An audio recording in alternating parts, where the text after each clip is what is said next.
Come on, Zane, drive! Drive! Come on, buddy, boys. come on!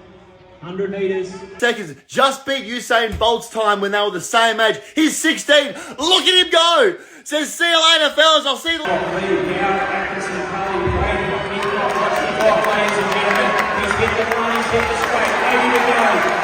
Oh, look at him. He's one of the quickest people on the planet right now. And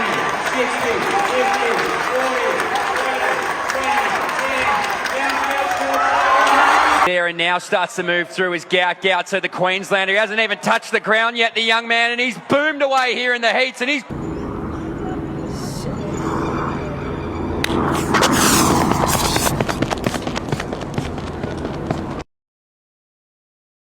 He's just 17, but when Gout Gout steps on the track, he doesn't look like a teenager. He looks like a storm coming.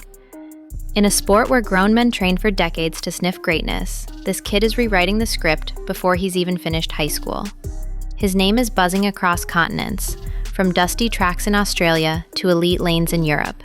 And now, after years of whispers, hype, and illegal wind readings, Gout Gout has finally delivered a performance so real, so raw, and so fast, it's left the world stunned. At the 2025 International Meet in Ostrava, all eyes were on him. The mission? Win his first European 200-meter final and, more importantly, finally dip under that magical 20-second barrier under legal wind. The clock was ready, the competition was elite, and the pressure, unimaginable. But Gout didn't blink, because behind the teenage smile is a killer instinct, and what he did on that track sent a message to every sprinter alive. He's not coming, he's already here.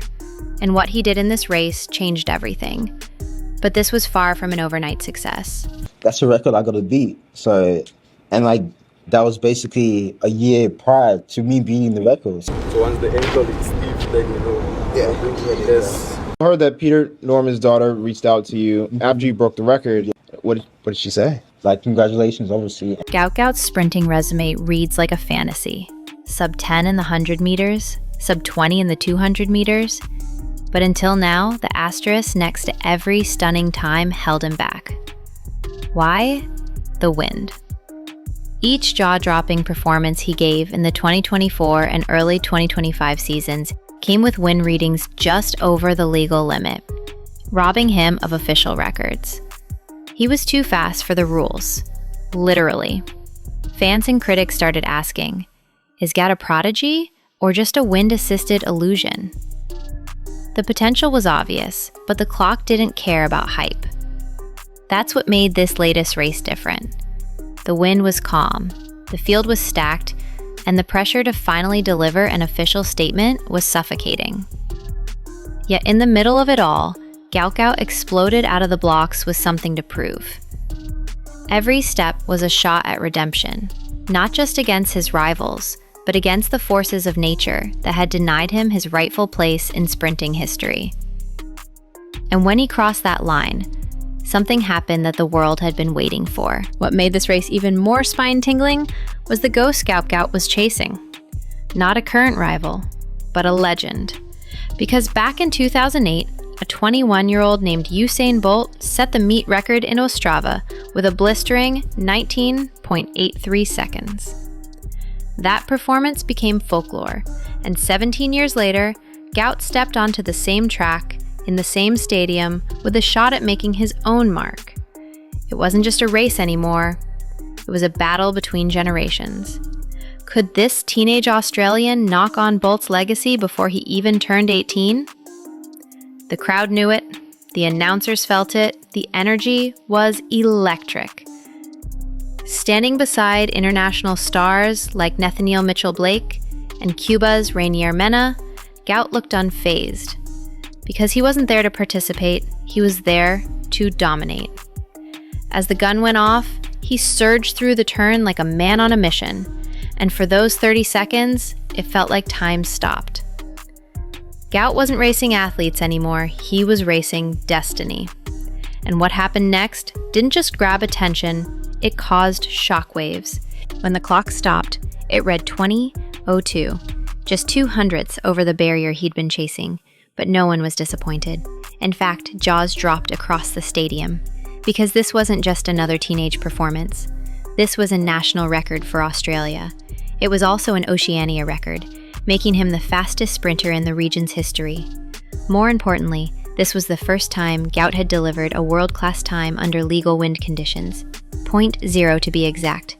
That means no excuses, no asterisks, just raw, verified speed. And when you consider that he's still growing, still learning, and still has years left before his physical prime, this 2002 wasn't a disappointment. It was a warning, a loud one. Gout just told the world, I'm real, and I'm coming for everything. This wasn't a missed opportunity, it was a new beginning. And what shocked analysts most was how he did it, because his final 100 meters was something out of a sci-fi film. Let's break it down. Gout. Gout hit the halfway mark in 10.60 seconds, already impressive. But it's what happened after that that left experts stunned.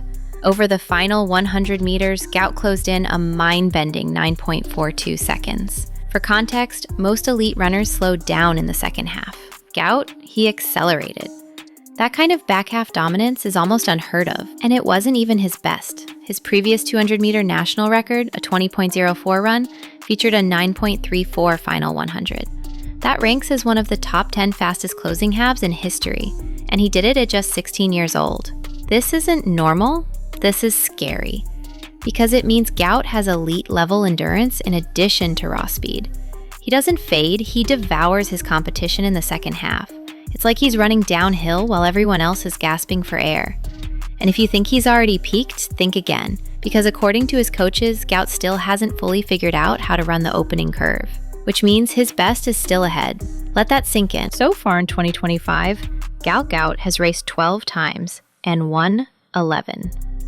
Until now, most of those victories came on home soil in Australia. But this one, it was international. It was pressure-packed. And it proved he can travel, adapt, and still dominate. At just 17, he now holds the Australian national record, the Oceanian record, and a place in history as one of the youngest sprinters to ever run 20.02 under legal wind. But here's the twist. He hasn't even run his perfect race yet. Everyone knows that sub 20 is coming.